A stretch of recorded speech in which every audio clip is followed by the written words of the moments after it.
Hi, Joe. Thanks for making some time for me today. I have a couple questions for you. Sure. So, what I wanted to talk to you about is I've been talking to some of our customers about advanced virtual sales training or maybe some of our other trainings. And one of the things that's been coming up as a topic is they always have the option to do it themselves. And, when is really the right time to use an outside organization to assist with training versus, when should they really look at doing it internally? I want to get some of your thoughts on that. Sure. There's typical things that we see when we understand that an organization needs development, sales development. So it starts off with results. One of the greatest indicators are that when they look at their pipeline of opportunities, that somewhere around 30 to 40% of those opportunities are not going anywhere. In other words, they can't disqualify them because they're not hearing back from the customer and they can't win them, obviously.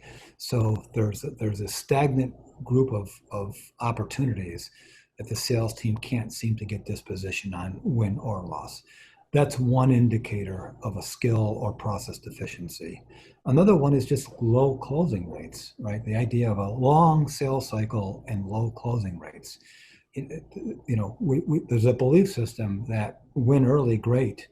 Lose early happens to the best of us, but losing late, that's a skill and process deficiency of not being able to get it closed. So if we're seeing closing rates on deals that are less than 25% close rates, that's an indicator that there's a skill or proficiency or process problem.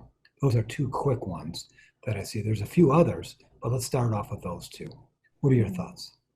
Well, and those indicators for training definitely make sense. But when the organization is considering developing something brand new themselves, possibly co-development with an outside organization or turning it over completely, what are some of your thoughts about the options there? There's about 1% in the B2B technology sales world of people that truly know how to develop a proactive demand creation sales cycle. And that means that they're able to craft a message that isn't all about the selling team, but it's about the benchmarks, best practices, and trends of the customer, and to teach that customer how to create new results and become more competitive. Number one. Number Mhm. two, how to get to the real decision makers. In every large deal, there's three different types of decision makers. There's the business level P&L owner, there's the functional technical user, and there's always the procurement one. So those two pieces about how to craft a better message and get to the real decision makers, usually that's an outside organization helping doing that.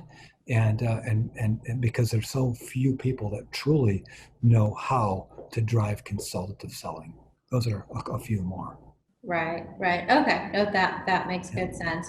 And then, I guess, are there any others that you think would really be compelling for me to share with some of these customers who are thinking that through before we close out for today? Oh yeah, sure. Here's a really, I probably should have started off with this one. Here's the major one. Hang on one second. Here's the major one. Look at the proposals that the Hmm. sales people are presenting. So let's start off with quote and hope versus propose and close. Yeah. If the sales team is writing and constructing quotes and they're emailing it to the customer, that's a problem, right? That's quoting and hoping. If the sales team is presenting business-driven proposals and presenting to the customer and asking for the sale and anticipating and understanding the stall, the price, and the competitive objection, and they're managing those, and that's a process, and everyone's doing it. That's something to look at closely. And the last thing I'll say is just look at the proposals themselves. If the first page of the proposal is all about the selling company, Hmm. not a good idea. If the Right. first page of the proposal is about the business case, let's say the business case first, and then the alternate strategies considered, the solution overview, the implementation and risk mitigation plan, why uniquely qualified, the corporate overview, and then price. Now we're structuring proposals where we're working with real decision makers, real business cases, and we're proposing and closing instead of quoting and hoping. So those are a handful of the things right out of the gate that are telling as to when an organization needs outside work. or outside development. Perfect. Nope, that was very helpful and just what I was looking for. And I think this allows us to continue to have some good discussions with, those companies that are figuring out what they need to do. That's great. Wonderful. Thank you so much, Karen. Appreciate the opportunity. Thanks. Talk to you soon. You too. Bye. Bye.